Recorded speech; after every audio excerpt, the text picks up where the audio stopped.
A very warm welcome to today's webinar titled Does Artificial Intelligence or AI have potential for climate conscious investors? My name is Carmen Nuzzo. I'm the Executive Director of the Transition Pathway Initiative Center, which has organized and is hosting today's webinar. And I will chair the session of today and moderate the discussion that will follow. Today's session is also part of the ongoing AI UK Fringe Event series by the Alan Turing Institute, bringing together leaders in academia from across the UK's AI ecosystem to demonstrate, exhibit, and update on their groundbreaking work. For those of you who do not know the Transition Pathway Initiative Center, or TPI Center for short, we are an academic center, part of the Grantham Research Institute on Climate Change and the Environment at the London School of Economics and Political Science. We are an independent, authoritative source of research and data into the progress being made by corporate and sovereign entities in making the transition to a low-carbon economy. The initiative itself is led by asset owners in the investor community and supported by asset managers, and we at the TPI Center at the LSE are their academic partner. Since its launch in 2017, the number of the investors supporting the TPI has grown significantly, and we now count with just over 150 supporters who collectively manage 60 trillions in dollar terms. So what do we do at the TPI Center? Well, we developed cutting-edge, rigorous and transparent methodologies and assess companies on their decarbonization pathways and the quality of the management that they put around their net zero targets. And based on these methodologies, we assess more than 1,000 companies with our data partner, FTSE Russell, on their management quality. That is the degree of governance that companies attach to these targets, as I just said. And fully in-house at the LSE, thanks to the TPI Center's analysts, we assess over 400 companies on their carbon performance. And as of last year, we also assessed 26 banks and 25 sovereigns on their climate action with specific methodologies for these two market segments. And these numbers will continue to grow this year and going forward. Everything that we do at the TPI is informed by climate conscious investors who we want to support. They want to make the net zero transition happen and are constantly in need of data and tools to support their investment decisions, ranking from measuring climate risks to pricing securities and constructing portfolios that are net zero aligned or aligning. The only certain thing that we know about climate change we can say is that it is happening. Its speed and its consequences are still uncertain, and modeling or preparing for this uncertainty, as well as assessing the preparedness of their investee entities, is the challenges that is among the challenges that investors face, especially those who care about climate change. So to discuss if AI has potential to help them, and note that we deliberately left this question as an open question in the title of the webinar, because we want to discuss the pros and cons of automation and artificial intelligence, we've gathered an esteemed panel of experts, a mix of investors, academic, and AI solution providers who are focusing on sustainability topics and who will bring different perspectives to the discussion. To be sure, this webinar is not about AI or automation only, although we will cover some of the basics. And there are lots of misunderstanding about this topic and what AI is, what AI is not, and often the term AI is misused. I myself am not an expert on AI. My expertise is more on the investor and market side, I'm sure you would agree with me that no day goes by without reading a new AI article on the financial media outlets. So this topic is very, very relevant. So the webinar today instead is about AI and how it can support or whether it cannot support investors who need to consider climate risks and opportunities in their investment decisions and want to drive positive investment climate outcomes. There's been much focus on AI's contribution to climate change through innovative adaptation technologies or its use in agriculture by improving improving food systems and crop management, for example, but much less emphasis on how AI could support investors to play their part in driving capital where it's most needed to accelerate the net zero transition, which is the focus of what we do at the TPI Center. So before I go any further, I encourage you to take a look at all the resources that we published. They're available on www.transitionpathwayinitiative.org. And let's get on with the plan for today. I will soon hand over the floor for a brief introduction to David Russell, who is the chair of the TPI as the Investor Initiative and former head of responsible investment at the UK largest pension fund, the University Superannuation Scheme, or USS. He's also a former board member of the UN-supported Principles for Responsible Investment, or PRI, and an advisor to the board of the Institutional Investor Group on Climate Change. We will then hear from our panelists who will give some introductory remarks, and we will afterwards start a discussion with them that promises to be very engaging, as they will all contribute from different angles and they may not necessarily agree on the use of AI. There will be an opportunity for you to ask questions at the end, but please start submitting this question throughout the webinar in the chat function, in the Q&A function that you see at the bottom of your screens. You can also upvote these questions. And finally, this webinar is recorded, provided that technology doesn't fail us. And I also hope that technology is on our side, because we've prepared some polls to keep you engaged and we want to hear from you. So this webinar is for you. So please stay tuned and bear with us for the next approximately 90 minutes. So enough of housekeeping rules from me. Let me introduce you without further ado also to the other panelists, starting from the two academics whom we have invited today. John Cardoso Silva, who is Assistant Professor of Data Science at the Data Science Institute here at the LSE, with a background in computer science and engineering and experience as lead data scientist in the industry. John teaches students best practice in data collection, manipulation, machine learning, and AI algorithms. He also researches the impact of AI chatbots on teaching and learning. We're also joined today by Maria Pavlova. She's here with two hats, as she's the director at Sustainable Fitch responsible for product development, but she's also a DeepMind scholar and postgraduate researcher undertaking her PhD in AI at the Imperial College London Department of Computing.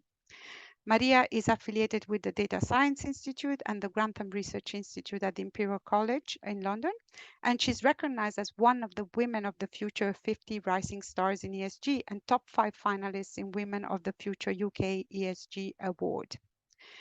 We also have two investors, Sarah Pizzi, who is Director of European ESG Investor at Investing at Neuberger Berman, which she joined in 2021. Sarah leads ESG integration and client engagement across Europe, working with investment teams and analysts in the region to advance their ESG capabilities. Prior to joining Neuberger Berman, Sarah was head of responsible investment strategy investments at Legal and General Investment Management, LGIM, where she also had other roles. She would be followed by George Sally, who's Senior Vice President and Portfolio Manager at Lazard Asset Management Ltd, where he's part of the quantitative equities team. And a lot of his research entails finding ways to incorporate sustainability into financial decision-making in a practical, returns-enhancing manner. And last but not least, we have the two AI solution providers whom we've invited today, starting from Dr. Michael Nachmani, who is founder and CEO of Climate Policy Radar, a not-for-profit AI startup on a mission to organize, analyze, and democratize data on global climate law and policy. She's no stranger to the LSE, as before founding Climate Policy Radar, she spent a decade at the Grantham Research Institute, where she led the work of the Institute's structured data sets and tools, building evidence on decision-making tools for national legislation and policy and low-carbon investment. And she was also involved in the inception of the TPI. And finally, Lorenzo Sa, who's Chief Sustainability Officer at Clarity AI, where he's responsible for Clarity AI's strategic engagement across the globe to enhance investor value and drive sustainable outcomes. Lorenzo joined Clarity AI after over 20 years of being at the forefront of sustainable investment, where he held multiple roles at the Principle for Responsible Investment. As head of PRI reporting and assessment, he launched the first ever in-house global responsible investment reporting framework and led the PRI's signatory relations team, which supports existing and new signatories globally. So welcome to you all, and thank you for being with us today. Just for the sake of clarity, the thoughts of some of the participants today are their own and not necessarily of the companies that they represent.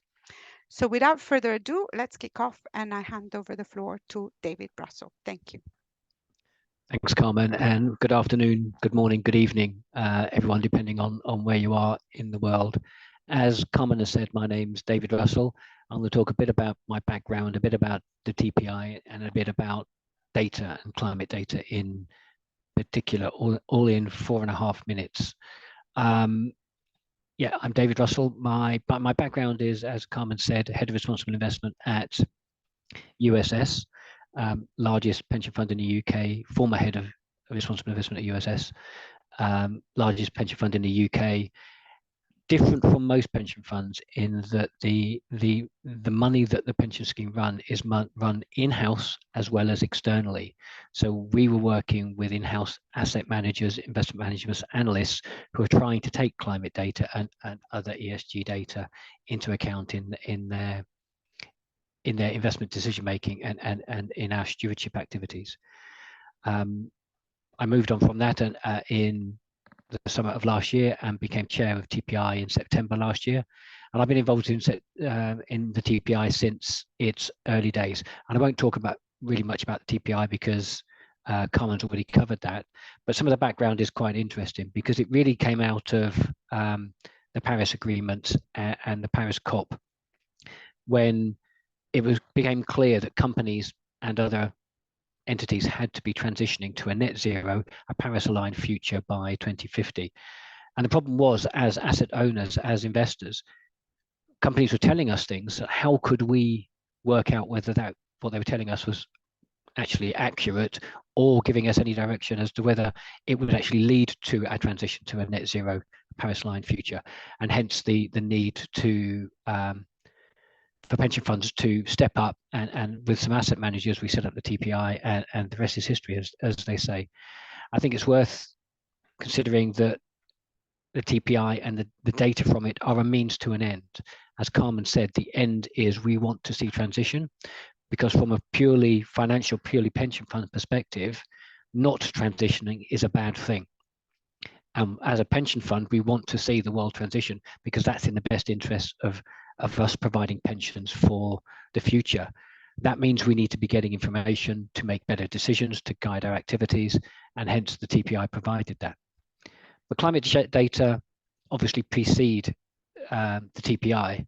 I first got involved in looking at climate data in the early part of the noughties, 2001 to be precise, when USS first started looking at climate change as an issue for it as a long-term investor. We supported the development and launch of the Carbon Disclosure Project, what is now known as CDP, which writes to companies and other entities around the world, asking them on behalf of investors to provide information. And you can look up the information that they provide on their website. But the information is actually very useful for investors because it can be used in integrating into investment decisions to drive better investment decisions. But it can also be used in engagement and stewardship. Investors interact with the companies that they invest in to encourage them to do things. And in this case, it would be encourage them to address climate change and other ESG related issues. One of the challenges that we found over time is that investors are awash with information. In the old days, and I was trying to find an image to put up, pre-PDFs, so pre-electronic reporting, you used to get into the office in the morning and each analyst would get between 20 and 30 reports from sent to them as paper versions from what is called the sell side, the information providers to the investment world. So you'd be sitting in an office with piles of paper with a gap between looking at your one monitor in those days, not the multiple monitors and the large monitors we have now, the one monitor in the middle surrounded by piles of paper. And I think we've moved on from that, obviously, and now there's a huge amount of electronic information, and climate data comes through in annual report and accounts. It comes in corporate CSR reports, corporate social responsibility reports. It comes in TCFD reports, climate-related financial disclosures, all of which provide a huge amount of information. The challenge that investors have is how do they find their way through that sea of information to find the bits that are most material for them. And I think that's where the challenge that investors face now. How do they get the correct data, the information to enable them to act as stewards, to enable them to integrate and make better investment decisions? And hopefully we're going to find out over the rest of the afternoon. Great. Thanks very much. Thank you, David. That provided a very useful background to the webinar. So as I said in the introduction, this webinar is not an educational session about AI, but the term AI has become a buzzword and is often misused. So before we delve deeper into the discussion, we need to cover the basics though. And so we would actually like to ask the audience to participate in a poll, and this is where I get really nervous because these polls don't always work, but let's remain hopeful. So I would ask my colleague Alex Burrows, whom I also want to thank because he's supporting us behind the scene, to launch the first poll that we've prepared for you. So can you please choose one of the following options that you see on the screen? The question I would like you to answer is, how do you use automation or AI in your current role? The options are, I do not use either of them, or I only use AI chatbots. The third option is, I include some elements of machine learning, large language models, or other AI technologies. I've done some experimental modeling with ML, LLM, or other AI technologies, or I rely heavily on machine learning or artificial intelligence. So you've got approximately 1 minute to reply to this. And I can see the questions, the answers coming to the screen. So that's very, very exciting. So I will leave the poll open perhaps for another 30 seconds. I repeat the options one more time. How do you use your automation or AI in your current role? I do not use either. I only use AI chatbots. I include some elements of machine learning, large language models, or other AI technologies. I've done some experimental modeling with ML, LLM, or other AI technologies. I rely heavily on ML or AI. Okay, I think, Alex, we can stop the poll, please. And now I hope that we can see the results. That's great. So I hope you can see what I can see on the screen, but approximately 24%, the replies have come broadly distributed, although there is a preference for the second option. I only use AI chatbots. That's come up at 43%, followed by I do not use either, 24%, and then 13% among you include some elements of ML, LLMs, or other AI technologies. 10% has done some experimental modeling with all of the above, and 10%, which is actually quite encouraging as well, relies heavily on machine learning or AI. Obviously, all those who are in the audience are not necessarily investors, and we may have a mix of experiences. So John, let me turn the floor to you with the first question. As the academic, one of the two academics on this panel, can you take us briefly through what AI is and what is not? Sure, thank you, Carmen. As you said in your first address as well, there's often a lot of confusion between what is AI, all of these acronyms, right, can be confusing to many of us. So what is AI? Artificial intelligence is a field that started, so the first person to coin the term, I believe, was Alan Turing, a mathematician who probably many of you know, and he proposed even like this kind of experiment, a thought experiment, saying that what if we could conceive of a machine that could speak and we could interact with as if they were a person, and it would fool a large proportion of the audience thinking that that was a person, whereas in fact it was an artificial intelligence, someone that passing as a person. So this is a lot of there's a lot of that in the AI community to this day, especially today because we're using a lot of the AI chatbots. So artificial intelligence definitely is this aspect. So what we have with ChatGPT, with Bing, with all of these tools, this is definitely artificial intelligence. We're interacting with that, but it's also important to keep in mind that this can be broader. So the acronyms that we just put on the screen just a minute ago. So ML, whereas artificial intelligence is this broad scope of things that wants to map intelligence, machine learning is a subset of that tries to accomplish a specific task. So I want to predict whether stocks will go up or down. So I could, provided that I give my algorithm some data that has to be stored and structured in a very particular way, I could make this prediction. I could test back and see if it worked back in the past and build some confidence on that. And then in the future, I can keep on using that. So that is an element of artificial intelligence that conflates a little bit with statistics, that we call machine learning. So the machine learning bit here is because we give out examples of what was in the past so that the machine can learn and make predictions about the future. The decision making, though, is still on us. Like the humans are the ones typically making the decisions out of what comes out of these AIs. So there are others. So some of these other branches of AI have now come out of fashion. So we had like symbolic AI in the past. That in the past we would have researchers would think about, okay, what are all the individual pieces of knowledge that we can come up with? What are the things that we can conceptualize in our minds and then connect them all together in our brain? So that would also be a part of AI that is not really that popular these days.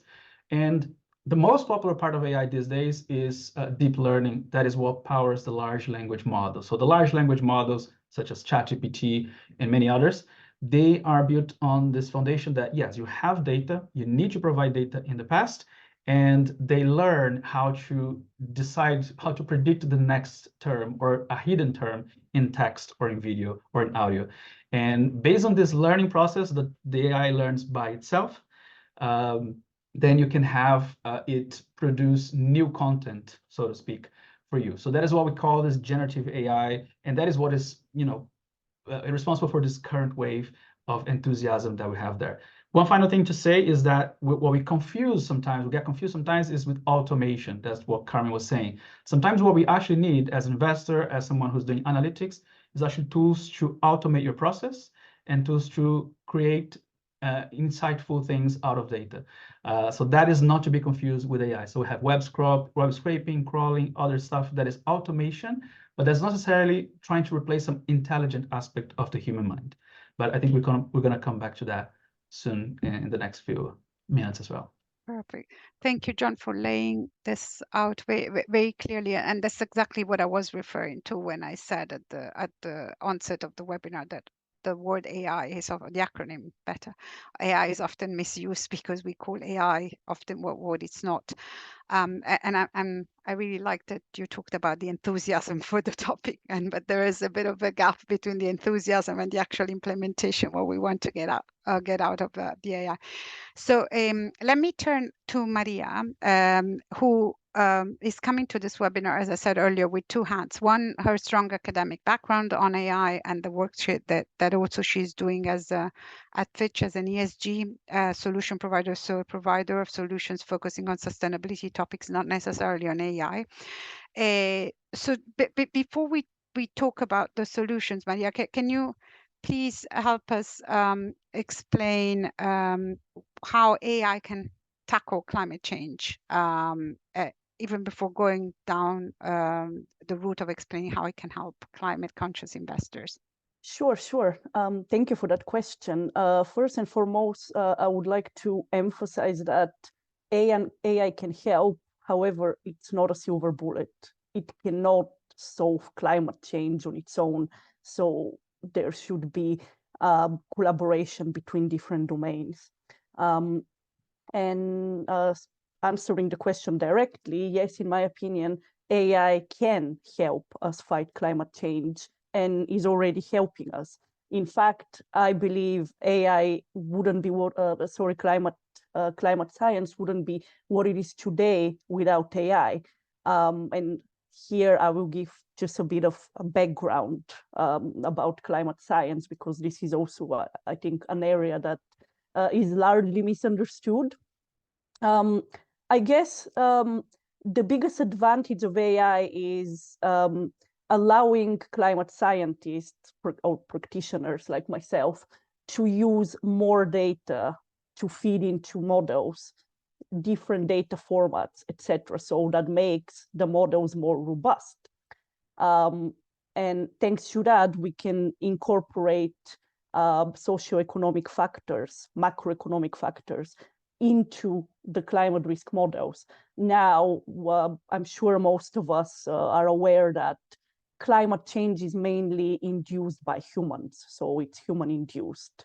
So being able to incorporate such factors allow us to better measure risks from climate change. Another really important point that I always mention is that now with the advancements of AI and to some extent also on hardware technology, we can do that in almost real time, which is a tremendous advantage. I mean, if you think about being able to mitigate climate risks or adapt to them, being able to actually predict certain risks in almost real time is actually great. And I don't know if many of you have heard of DeepMind's GraphCast model. This is what it does. Another very important thing to emphasize is that all these climate risk models are no longer just confined to organizations like NASA or NOAA. I mean, climate risk models run on supercomputers, and most companies just can't afford to have them or even run them. So thanks to AI, all these models are now accessible to investors, to ESG providers, and actually that's how you access them as well. It's thanks to AI. Another big advantage is attribution analysis. So which company is producing how much, let's say, methane or CO2 emissions, etc. This is actually a very difficult thing to do. That's why I'm bringing it up. And I guess for investors, the biggest challenge is how do we price financial risk from climate change? And actually, AI can help us do that. No climate risk model can do that on its own. I mean, I can talk about that all day. We don't have time. But yeah, I guess this is, in my opinion, the biggest advantage of AI when it comes to climate change. And Maria, if you want to explain a little bit in a couple of words what the GraphCast models are, that I think that would be helpful for the audience to hear. But also, let me say, you picked up on a very important element in terms of investor use, which is not just the quantification of climate risk, but the pricing of that risk, which I from my interactions with investors, is not clear whether traditional credit models and financial models have started incorporating yet. So that's definitely a big gap that needs to be filled in. But back to you very quickly. Yeah, sure. So I can actually even share a link of the GraphCast model. So this is an AI model for faster and more accurate global weather forecasting. So okay. There is, I mean, if there is, I don't know, a flooding happening or a fire, it will be captured in almost real time. So that's a tremendous advantage, not just to save lives, but also to help investors with their portfolios, their investments, etc. And speaking about pricing in financial risk from climate change, the way companies do it right now, they rely on deterministic models, so traditional credit risk models, and no, these are not enough.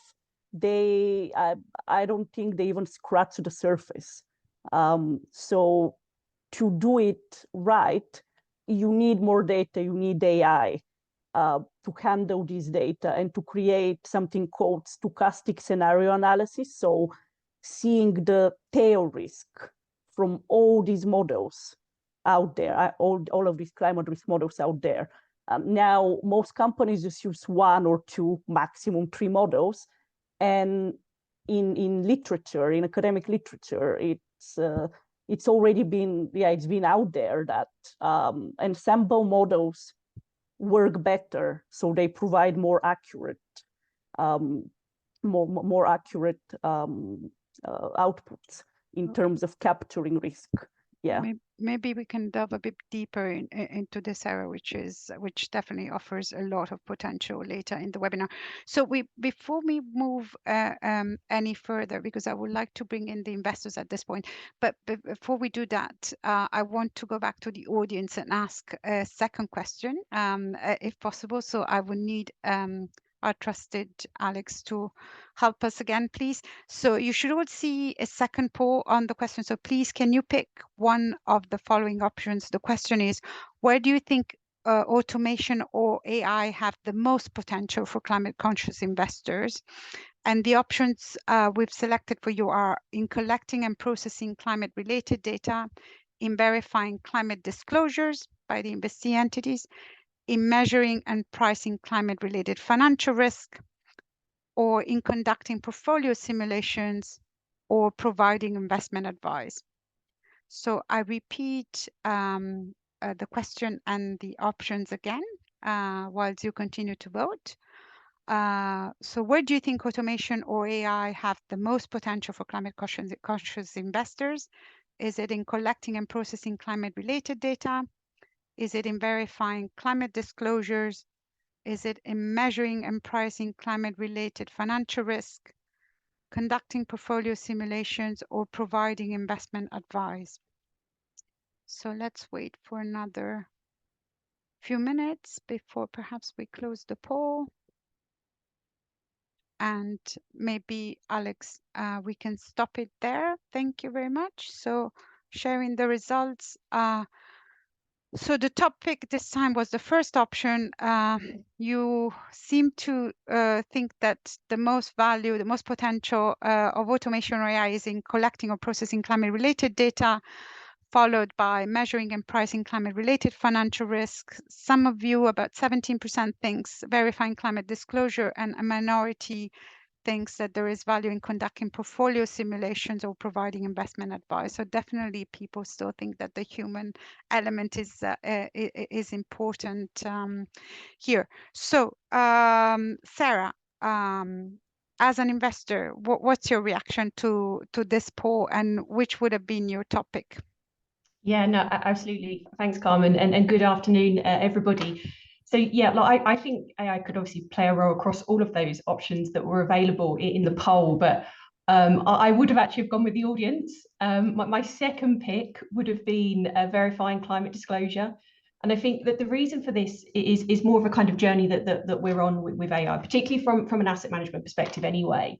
And I think we need those first two before we can actually move on to the pricing of the climate related risk part, which is obviously what we're ultimately trying to achieve. But taking a step back, I think it's fair to say that the asset management full stop is still very, very early on in its journey of applying AI. But from our own experience, we've already seen huge benefits. And actually even more potential going forwards as well, particularly with ESG research in the broadest sense, but definitely relating to climate. And as has already been touched upon today, climate data is notoriously fragmented. So it's incredibly challenging for us to collect and standardize. And also much of the data that asset managers, of course, are using today it is incredibly backward looking in nature, particularly when it comes to us trying to assess progress towards net zero. So there is absolutely a need for more forward looking data sets to more effectively assess where we are on this journey. And this is where we think AI can be particularly useful. And we've actually been testing uses for AI to do exactly this. For instance, with data in kind of long qualitative TCFD or sustainability reports, we often find that it can be very inconsistently published year to year. So we've used AI to actually help us to inform trend analysis and develop company trajectories based on what we can extract. We're also using it to help analyze and validate our own results from our own proprietary tools, which are big consumers of lots of data. So we built internally a net zero alignment indicator, and this is seeking to capture where a company is currently on its net zero journey, but also, most importantly, I guess, where it's going, the progress that is being made. And we'll look across long-term ambitions, short to medium-term targets, disclosure, emissions performance, decarbonisation strategy, and capital allocation. So a whole host of components.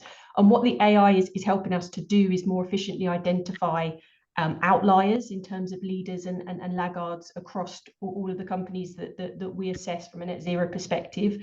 We're also able to capture changes in that data over time as well, and most importantly, it's actually understanding what's driving that change as well. But the other thing that we've been doing is summarising deviations in scores. So this is particularly effective when we're trying to report on net zero progress.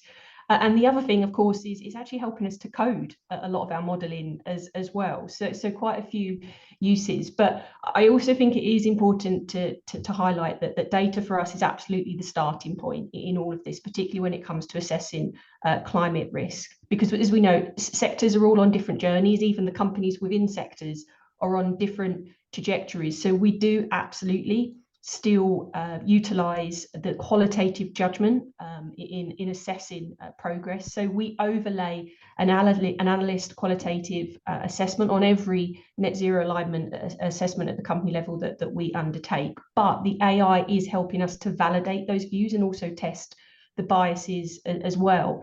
And this is also why we believe that AI can strengthen our approach with engagement with companies as well. So firstly, using the internal research that we have established through the use of AI, we can take this to companies to actually get them to validate and prove whether our views are incorrect or otherwise in terms of us challenging that net zero journey. And then secondly, it's questioning companies actually on their use of AI as well. So are they benefiting from the efficiencies that AI can bring internally to their business models?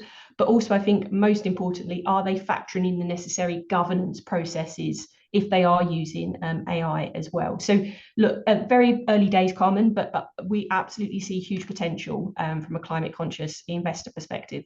Yeah, I'm really glad, Sarah, that you highlighted two aspects. One is like the analysis itself and the validation of the information, not just for what you need, but also in terms of how companies themselves, the investee entities themselves use AI to perhaps improve their product processes and outcomes. But also you didn't forget the engagement part, which is quite important. And you mentioned the qualitative judgment that goes into the analysis as well, that yes, the machine can help us and in gathering data, processing them faster, maybe bringing to light facets of the data that we couldn't have appreciated otherwise. But the engagement part with the investee entities still remains a very important component of the investment process, and the output of this data processing can help with that. So George, over to you as the other investor represented here on this panel. What would have been your top pick in the poll? Yes, thank you, Carmen, and good afternoon / good morning, everyone. I think I would agree with pretty much what's been said so far. A lot of all those options were quite pertinent, maybe 3 or 4 of them, and and the ordering in which the audience selected them is also quite similar to the way, say, I would have. But I guess when talking about AI, for me, I think I would like us to take a step back, and I think that the transition, I think we all know, is happening very quickly, and for me, it appears to be, if you're trying to get people to change on this journey, we basically have 2 ways of doing this. It's either through carrots, right, incentives of some sorts, or sticks. So the carrots are plentiful, right? We know that consumers are demanding this from people. We also see governments putting in tax incentives. We won't talk too much about those. The sticks, on the other hand, what we've got are regulations. And while these are converging in some instances, with some taxonomies getting aligned, they're diverging worryingly for others, right? Like in the EU and the US. And so the challenge the broad challenge that people are facing really is one of low trust, right?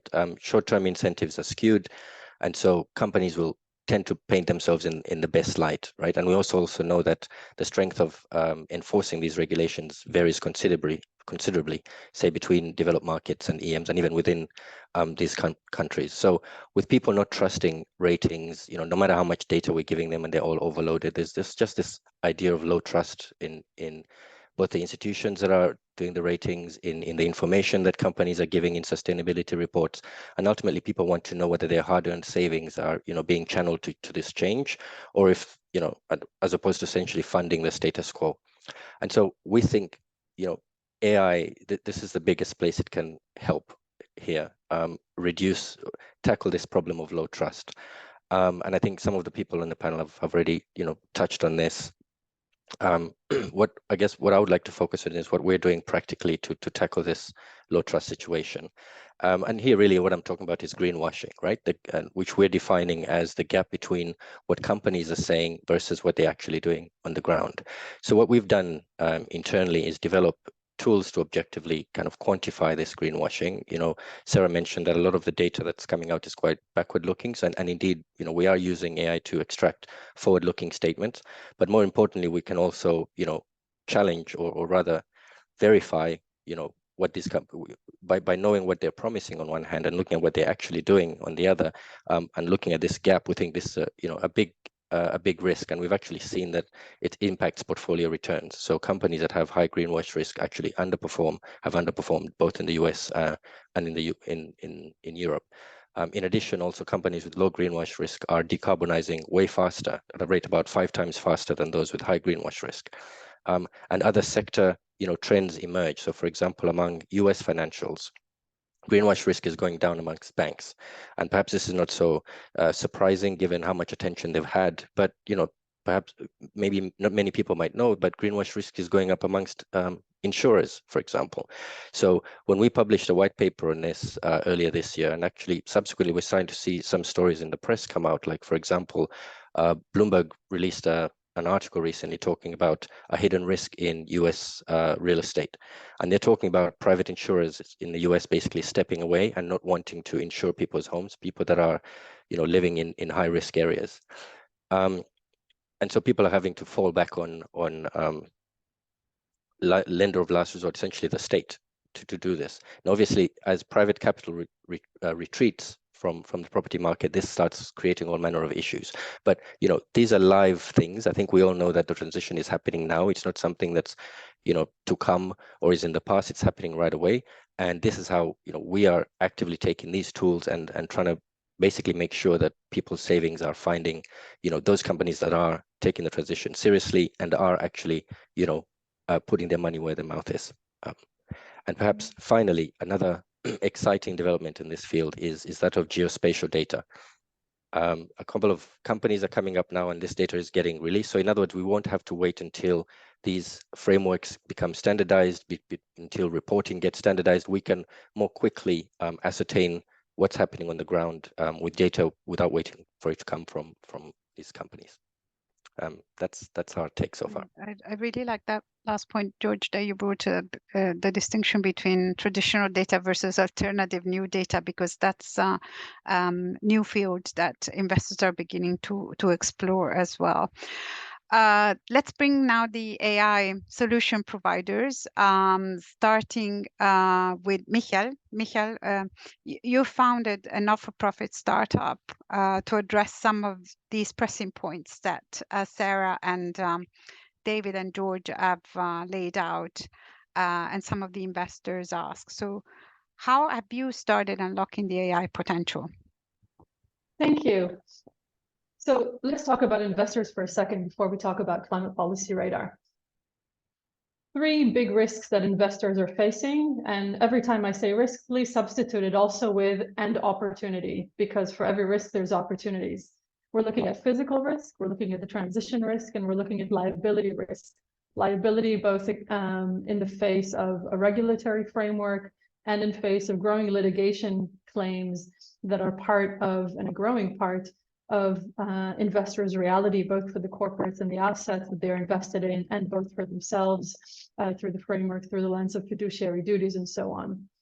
So in trying to assess those risks, investors want credible, fast, comprehensive data at their fingertips in a way that is geared towards their preferences and their decision-making modeling. And that will be different for each investor, and that will be different. Of course, the big picture is the same. We want the transition to happen without too much disruption. There will be disruption. How do we minimize that for ourselves, for our assets? And how do we ensure the sustainability of the financial system as a general in the long term? So it's a big thing, but it comes down to very small details, because the reality of the analysts who are collecting this data, and David alluded to it with the paper briefings that were coming in, that it's PDFs, and they are long, and they're in multiple languages. And if they're in a language that you don't know, then you copy paste it and you stick it into Google Translate, and then you ask yourself, did I capture everything, and did I miss anything? And if I looked for something in that very long document, whether it's a corporate disclosure or whether it's a policy document that is relevant to my analysis, did I find everything? Am I reading everything properly? And then am I being able to take that massive unstructured data? And you've all seen corporate disclosures, and you've all seen policy documents. They are messy, unstructured data. How can we make them into structured data that fits into our decision-making patterns? And the ability to do so will inform decisions that are both around investment and divestment and pricing and engagement, both with the corporates, but also with the policy landscape, because we always have this, let's call it holy trinity of the corporates, the investors, and the policymakers. And one cannot operate without another. They all support each other, and they all influence each other for better and for worse. So in all of that, we're faced with very trivial problems of lots of data that is very messy and unstructured. Climate Policy Radar has taken the first cut at doing that. We started with global climate policy. So we took about 500,000 pages of all of the laws and policies that every single national government has on their books that is related to policy, that is related to climate change. And we are soon starting to take corporate disclosures, financial regulations, and climate litigation cases. We start by making them all machine readable and put them all in one place, and auto-translating them to English. And you may have noted, I've not noted the word AI until now, but auto-translation is the use of a large language model in a way that is very much AI. So auto-translation, as soon as we do that, we already have AI in the mix. And then being able to look for something, and within, I don't know, if I type in fiduciary duties into the Climate Policy Radar app, I will find within an instant, I will be searching through 500,000 pages. And again, with using AI, I will be able to find this information very, very quickly. Through the development of classifiers that ask, what are the textual representations of a concept? So if I'm an investor, I'm looking for scope 3 emissions, then I could type in scope 3 emissions, scope 3, with 3 as a number or with a word. I can type in upstream or downstream, emissions from sold products or emissions from raw materials. All of those are scope 3 emissions, yet the actual having to look for them is a limiting factor. TPI currently assesses 400 companies. They wish they could assess 4,000, but there's real limitations in the ability to do so, and to do so credibly. Building in the ability to take the domain expertise, so the experts, and we have a policy team, and we work with many other experts that are collaborators in wonderful organizations, including TPI and LSC and others. Being able to take that and translate that into something that a machine can do fast, and then a human can review, that saves time. That enables us to increase our scope and to scale the ability to deal with so much unstructured information at once. And finally, all of that is addressing the need of someone who has a question and needs to find the answer quickly. That's a bottom up. That is the ability to see, to look for something and go find it. But when we have masses of structured data, all of a sudden the top-down pictures emerges. All of a sudden we have a bird's eye view, and we say, oh, we didn't notice that. there's a question there that we should have asked, and all of a sudden the data reveals a pattern that we weren't expecting. And all of a sudden that allows us to reframe some of our thinking. And I think a lot of the big thinking that we have to do now is about re-asking those questions. Let me pause here for now. Thank you. That's great, Michael. Listening to you, it seems to me that we're still very much at the initial phase of the gathering the information and processing this information in a much larger quantity and faster than we used to, but we're still far from addressing the proposals that John mentioned earlier when he was laying out the basics of AI, or very far from even getting support in decision making, which is a question mark. We need to ask ourselves if we want eventually a machine to step in and take decisions on behalf of investors or not. But this is very helpful as a starting point. Let's turn to Lorenzo. Lorenzo, I have a question which is very similar to what I asked Michael, but also was intrigued by the fact that Clarity AI has AI in its name, and so it's been in its gene from the very beginning, and Clarity AI focuses on sustainability, on addressing sustainability solutions. So what's behind this logic, and how far have you got so far? Thanks, Carmen, and good day for everyone. It's kind of nice to come toward the end of this first round because there's a lot of the things that were mentioned that come together. Look, I think 7 years ago when Clarity AI was set up, there was a clear sense that they wanted to contribute to addressing the big challenges that have been set as goals for society, the SDGs, the Paris Agreement, etc. And there was a sense of, okay, so that's clear, and we have a mission, which is to bring societal impact to markets. But that's the goal. But then the question was, is there a means to achieve that actually can help drive speed, scale, and basically quality of all this to actually, given that the time frame and the clock was ticking? And so that's where the name Clarity AI came, because the two factors that we thought were critical and were also somewhat new into this was, one was the clarity piece, which was really that transparency and that traceability of the information.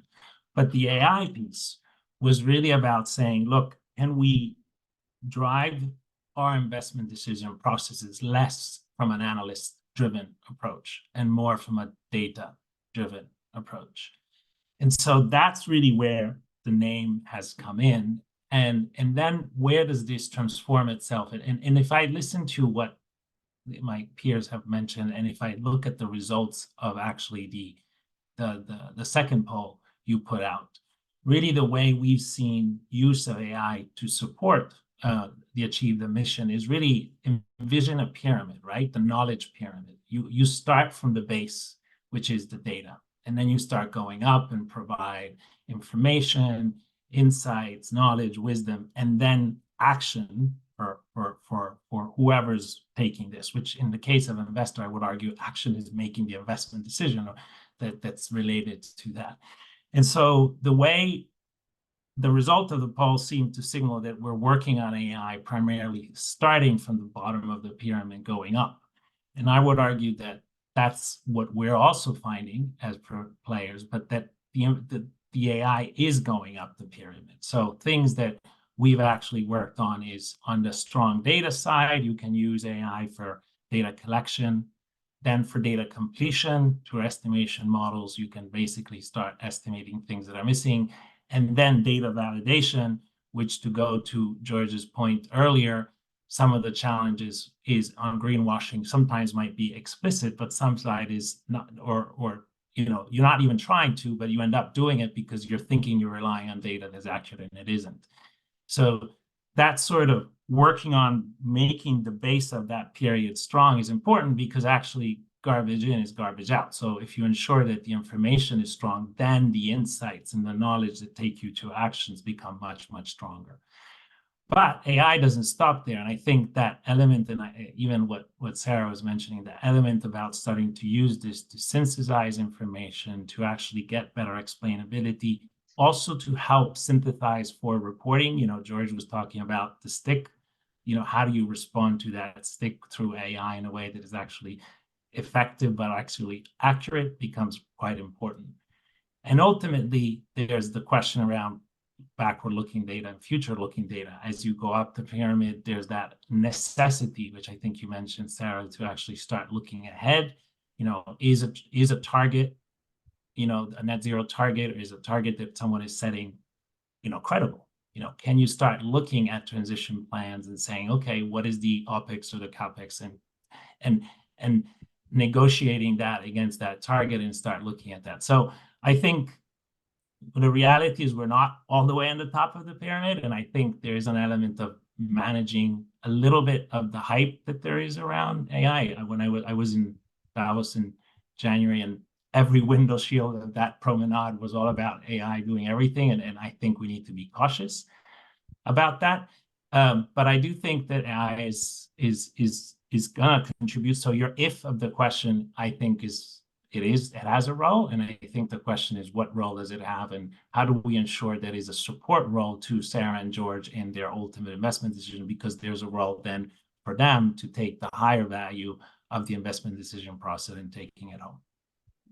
Definitely in Davos, there must have been a lot of enthusiasm, as John labeled it at the start of the webinar. But to your point about the point that Sarah made very well about the forward-looking component of the analysis versus the static picture that the data disclosure portray. This is definitely something that we're moving more and more towards, which is at the heart of what the TPI does as well, because we have a backward-looking component around, or more than backward-looking, a static component that looks at the management quality of the investee entities that we assess versus the future carbon performance trajectories that we plot and assess and monitor.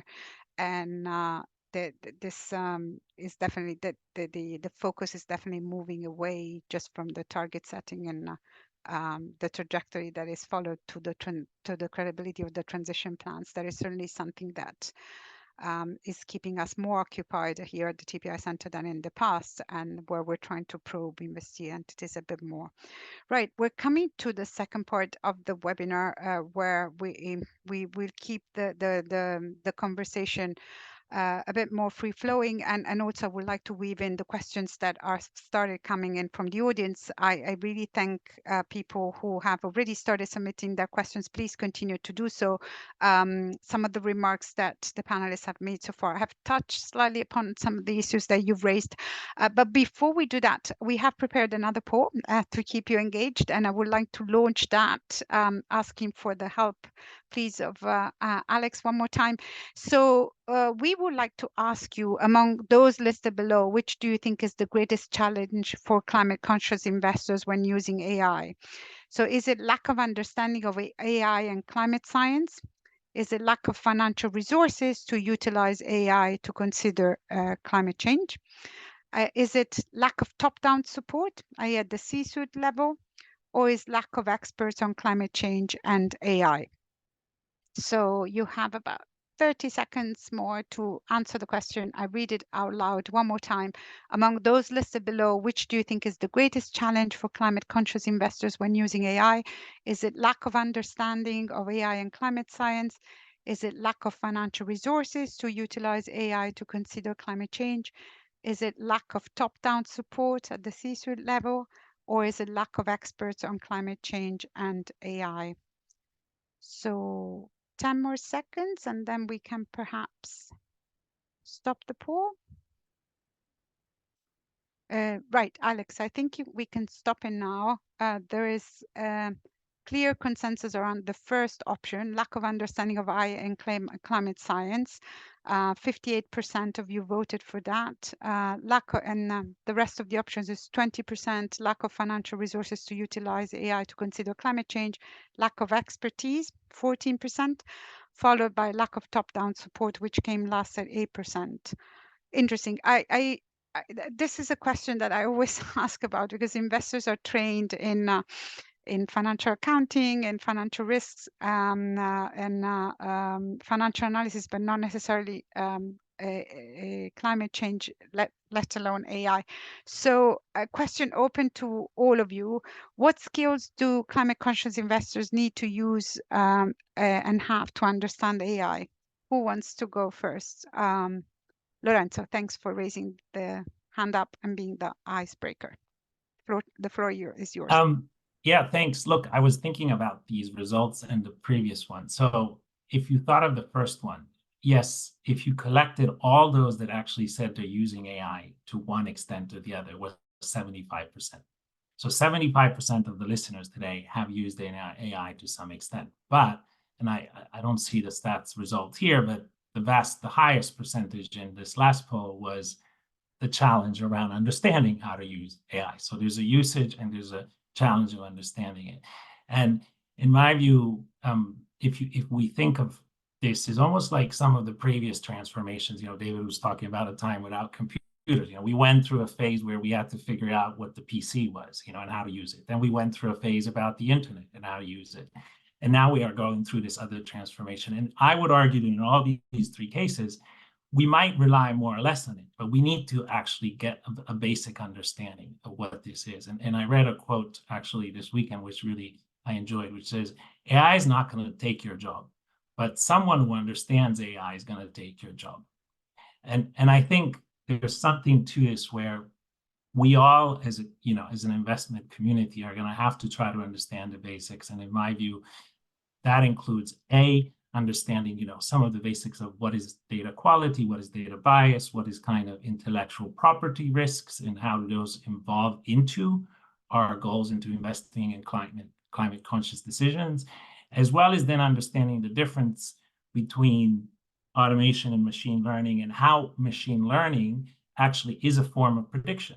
And so what does prediction mean? What risks do you take if the prediction might not always be accurate? And so these are the sort of basic knowledge that I think we'll all need to grasp with, as we've had to do it in previous, previous transformational moments. And if I can say the last point of this would be just don't focus though on the solution, focus on the problem. I think we will all need to, in our jobs, continue to say, what do we want to achieve? What is the ultimate goal? And then how does this tool help us? And if it doesn't, don't use it, right? It's not always a solution to everything. Thank you. I see Sarah's hand up as Michal's hand up. I don't know who put it up first, but maybe Sarah, go for it. Cool. I'll jump in there.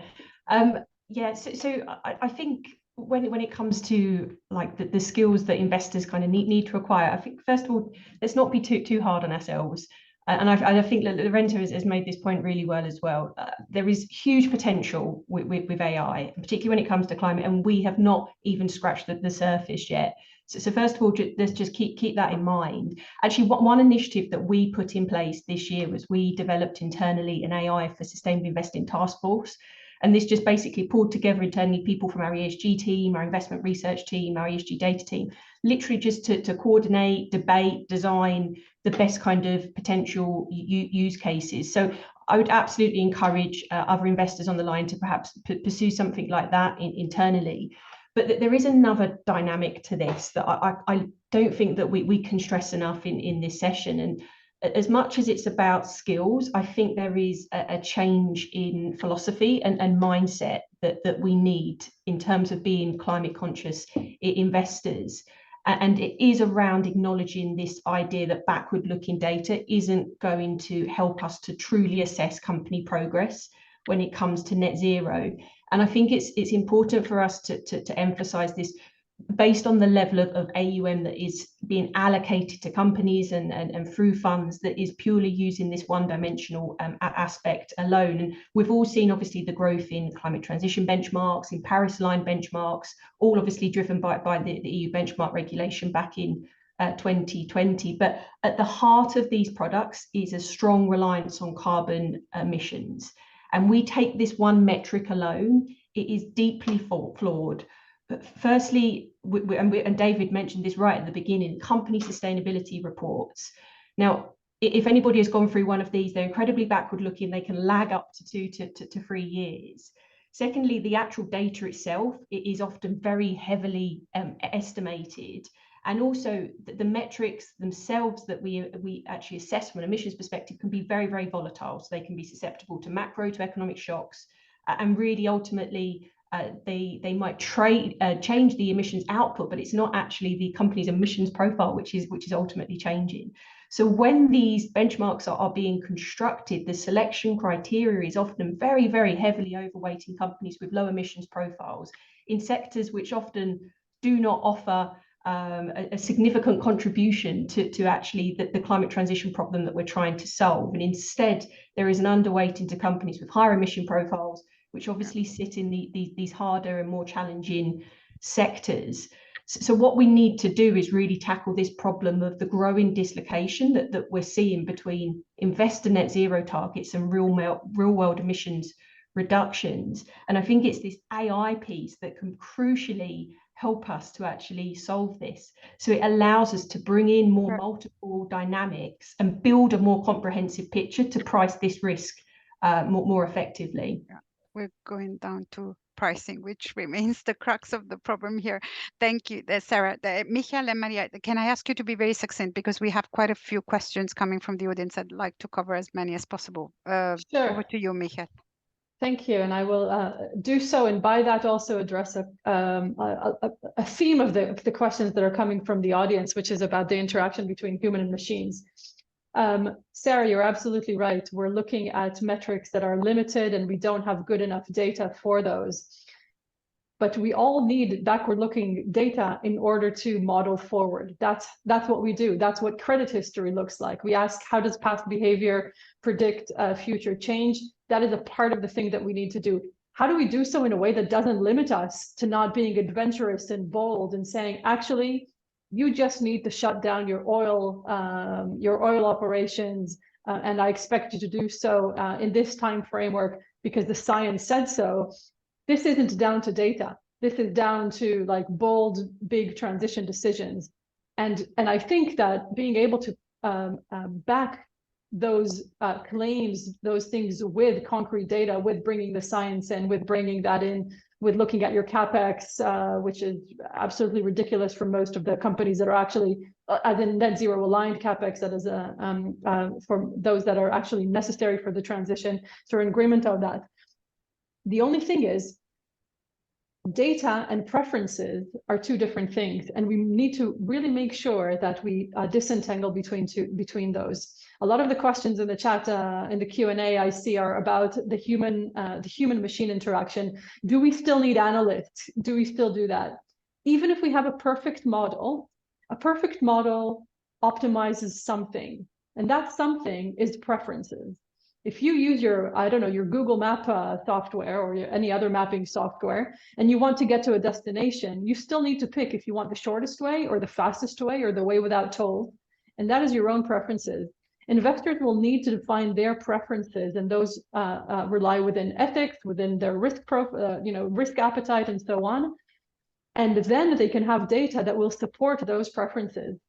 So both in the design of the models and in the application of data to the models, and in the willingness to see beyond what the model shows us and to ask, is this the right thing still for me? This is where the human-machine interaction is absolutely critical, and data alone will not save us. And this is why the designing of those models needs to be heavily human-infused and human-reviewed, so we don't just rely on machines, because machines will send you by some default way, but actually we really want to infuse our preferences into that. Right. So actually, let me bring this topic because, as you said, as you rightly observed, Michael, is coming up quite frequently in the Q&A box. So one of the questions that somebody in the audience asked is, do investors think that AI can completely replace data collection and verification of climate disclosures, or is still human oversight necessary within AI only, with AI only supporting?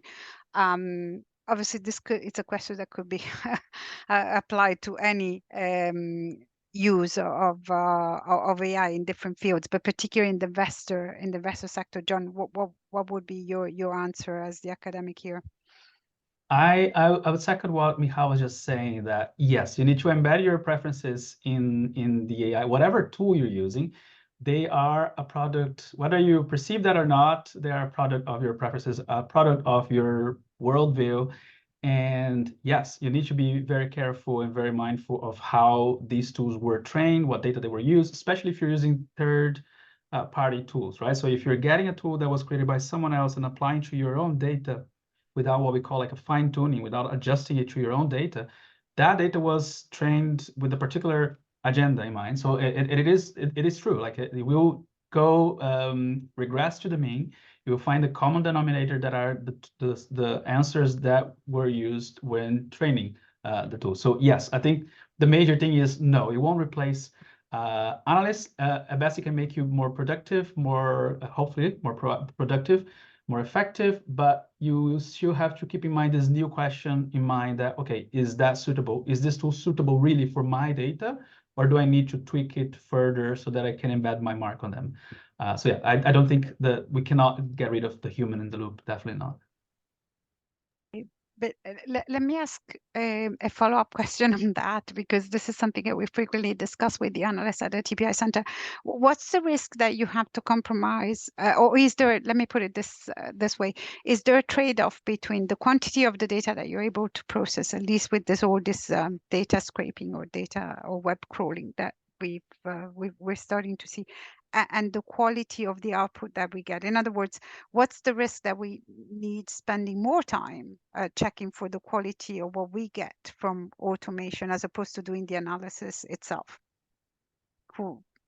John, do you want to follow up on this, or somebody else wants to? I would say, yeah. I can briefly mention that. So I would say that the major thing is that what are your KPIs, right? What are your indicators? What really do you care about? And if you if this task you're automating with the help of an AI tool or with the help of an AI algorithm is very high stakes, then like I think I take that as a risk approach. Like take that is searching through a document of a PDF and locating tables and just pointing to me where the table is so that I can go and look at that. What is the risk of missing one or two tables there, let's say, or missing one or two paragraphs with the key information that you were looking for?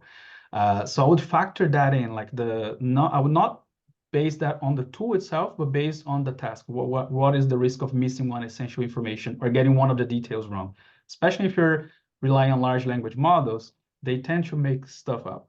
So so how do you factor that risk in? But yeah, so I don't know if I responded to you properly, but it's about what is your measure for the task you're doing and automating for me, and what is the risk associated with that task, that particular task, even if it's like a small thing in your workflow. I guess we have to put this to the test to be sure first. But let's change topics slightly, and let me pick one of the questions that has come from the audience. So I think this might be for Maria. So the question is, in addition to climate risk, can AI connect climate change adaptation and disaster risk? I don't know if Maria, you want to take this, or somebody else wants to address this? Yeah, happy to take your it. hand is up. Perfect, thank you. Yeah, so both of them are actually part of climate science / estimating climate risk.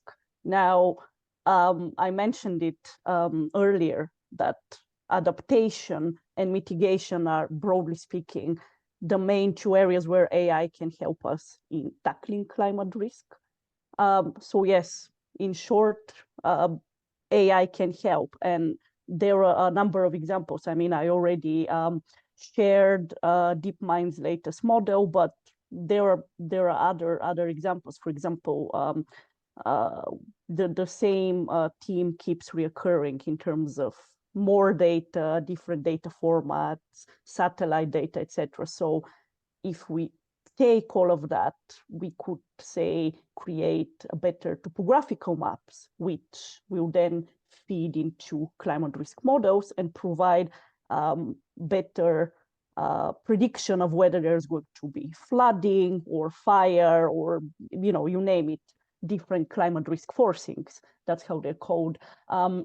And something else I wanted to just add, speaking of human in the loop, I don't believe, as my colleagues said, that AI is going to replace humans. However, climate science models, for example, you probably heard of SMIP6, that's the latest global framework of climate models. So that science, it's been out there for over 20 years. So this is not based on preference, it's based on science. So if the model tells you that the temperature is going to rise by however many degrees, that's not preference. That's just science. It's not an opinion.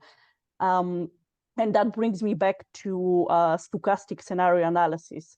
To be able to actually estimate the likelihood of fire or temperature rising, etc., you need to adopt a stochastic way of thinking, which means looking at the tail risk. So using one climate model or 2 or 3 is just not enough. You need to combine them so you can see the tail risk. And this is a mistake I see in a whole lot of companies. I mean, at Sustainable Fit, part of what I do is actually convincing stakeholders that this is the right thing to do. And again, I tell them it's not my opinion, this is science. It's not his opinion or her opinion or my opinion, it's science. So let's just go with science. I guess, yeah. So I guess this comes down to linking the static picture that we were talking about before with the forward-looking component. Yes. And adopting a more forward-looking mindset, which probably. And that reminds me, I wanted to add something else in terms of disclosure. Yeah, very quickly. Yeah. So if you're only relying on ESG disclosure, again, you're not seeing the whole picture. That's why you should be adopting alternative data, such as digital data, social media, different satellite images, you name it, news articles, even in financial analysis. I think it's been out there for many years that news influence financial performance, and equally they influence ESG performance. So instead of solely relying on corporate disclosures, I think companies should be combining that with alternative data, and that's something I'm also doing at Sustainable Fit. Also in my PhD in terms of uncertainty estimation in LLMs. That's big topic, and more attention should be spent on that. Thank you. Michael, I'm going to give you 60 seconds to reply because I want to skip to another question as well. Very quickly, please. Super. 60 seconds on a few things. Preferences is not with regards to science. Preferences is about the decisions that are made based on the science. And those are big decisions. Do we tax something? Do we standardize something? Do we move money from here to there based on something? Those are the preferences that I was talking about. So that's the first thing. The second thing is with regards to adaptation. Adaptation and loss and damage are two huge emerging themes for investors. They are underrepresented currently in the attention that investors give to them. Therefore, being able to make the data available to support that growing strand of investment is absolutely necessary. De-risking investment with regards to mitigation is becoming much easier because mitigation strategies are just cheaper now. And therefore, investing in them is easier. It's easier to swallow. Investing in adaptation is something that still bears huge risks and will continue to do so. And being able to support adaptation through de-risking the investment and even educating investors about adaptation through credible and credible data is absolutely critical. Adaptation data is development data that has impact on larger financial systems. Often climate investors invest in climate things, but they're actually investing in way broader agendas than that, nature and broader development. It's really important not to silo these and not to think about them as something completely different. Okay, great. We're digressing a little bit from the AI topic and the automation topic, but let's go back to the questions from the audience. This is, I think, is for George because it's addressed to the investors. So somebody is asking, what would you answer to a corporate arguing AI does not grasp the nuances of their climate transition plans? Well, that's a great question. Thank you, whoever posed that. And I think it also ties back to the earlier discussion on humans in the loop, right? How can we make sure that we're not getting a situation of garbage in, garbage out? Now, I think the way to answer that is to say when using these tools, we have to know their limitations, right? We have to know where their strengths and their limitations. Obviously, I would be in the camp, and we are. I mean, we're systematic investors, so we used to this idea of taking lots of data and making investment decisions mostly in a, systematic, objective way. But where does this leave, very detailed plans, for example, like you're mentioning, or just very detailed qualitative data, whether you're getting that from questionnaires from places like CDP or from TPI. I think AI helps us get to, I think it was Lorenzo who spoke of a pyramid of value.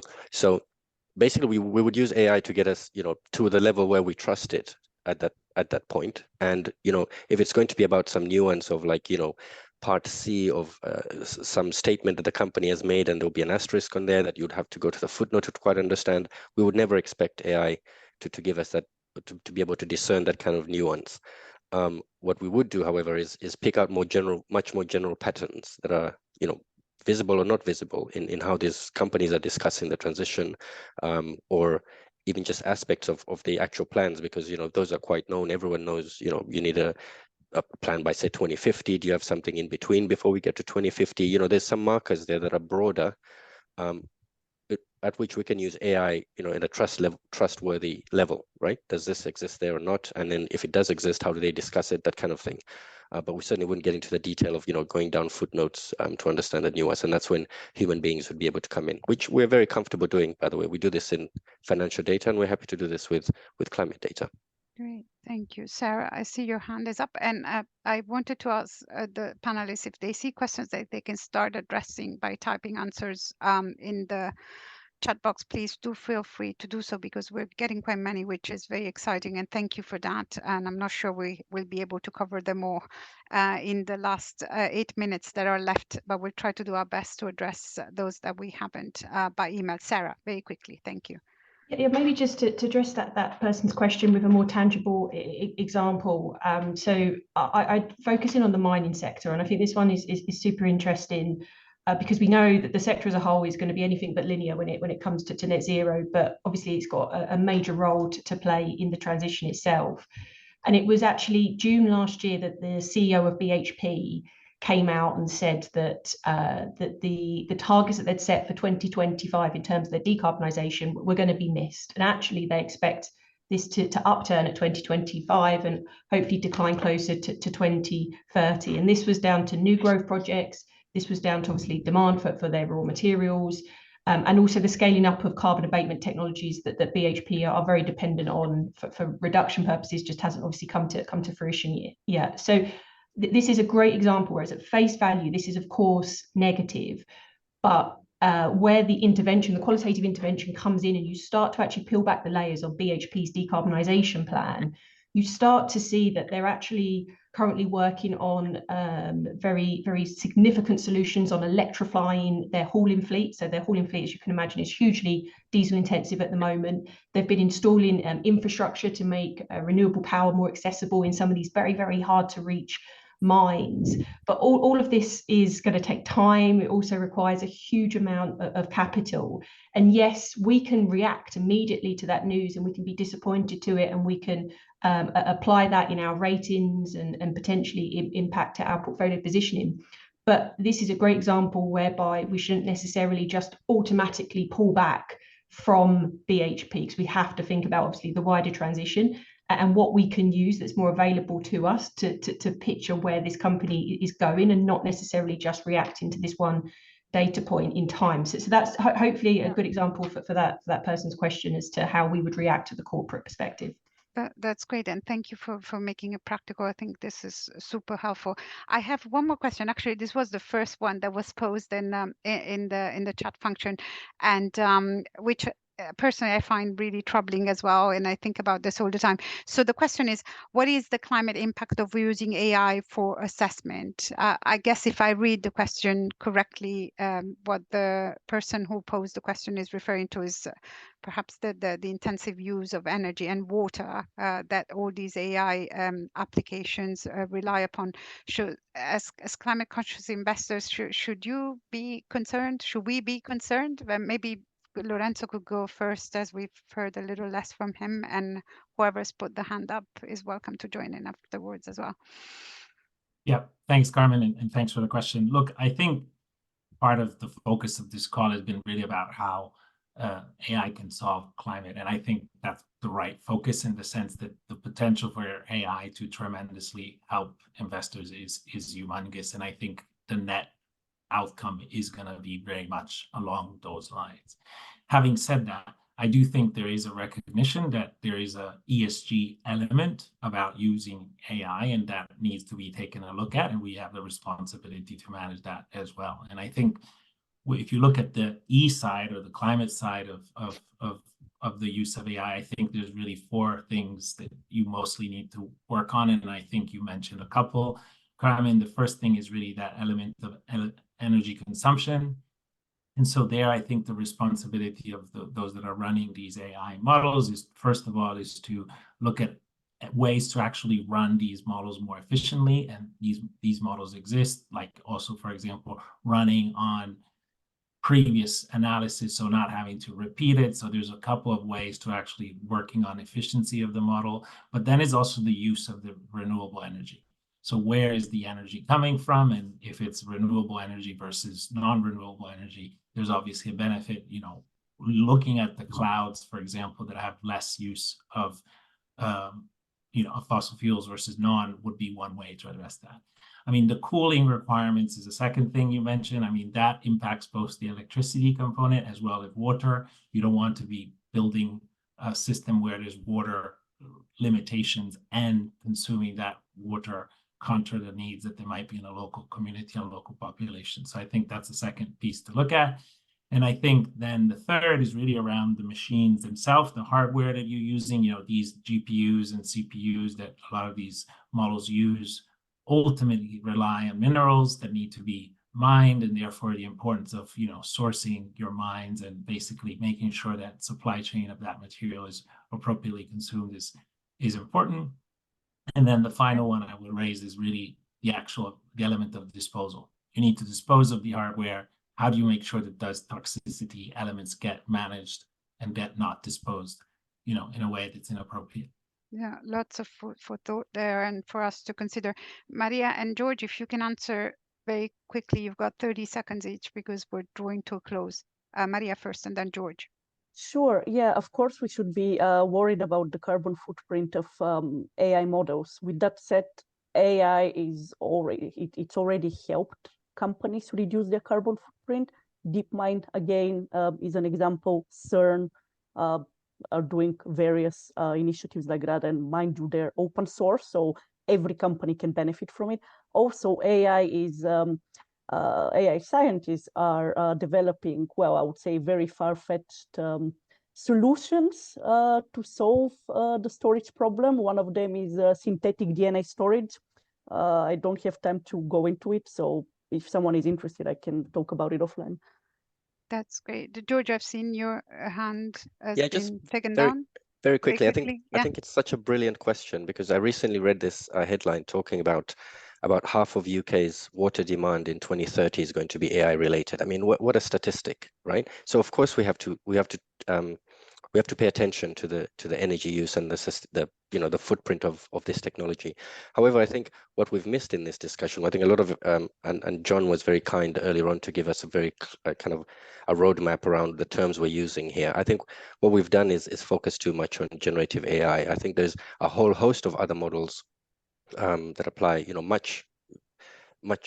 what we're doing here is throwing out the baby with the bathwater, right? And what I'm trying to say is we shouldn't do that. There's a whole bunch of what we're terming internally as small language models, as a group of technologies that are much friendlier to the pocket, to the planet, and so forth. Even those, back to Lorenzo's pyramid, even those can get us quite high up. So really great question, but I think we have some other tools we can use. Yeah. That's great, George. Listen, this has been a great conversation. I think we've touched upon a lot of topics, and this is telling me is that we need to revisit this this area and have more conversations around this. Definitely, what we term AI is not often what AI is, and we're still at the early stages of adoption, as Sarah noted, of these automated and AI techniques, and we're getting better at collecting data and processing data fast, but definitely we need to still explore the potential of AI going forward.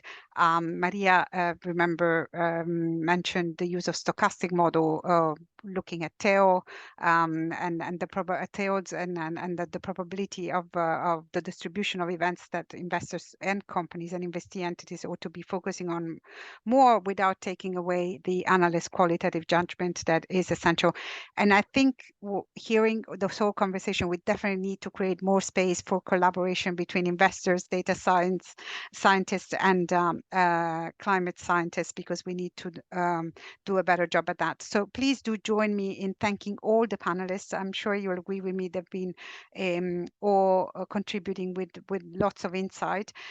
Do register for our next webinar. The one that is organized by the TPI Center is not strictly related to AI, but it will be focusing on the first assessment results coming out of the new food methodology that we launched earlier this year. It's going to be hosted on the 11th of April, and you can find the registration link on our website, which I repeat is www.transitionpathwayinitiative.org, where you can find lots of resources. Please do use them and get in touch if you want to give us feedback, pushback, or work with us going forward.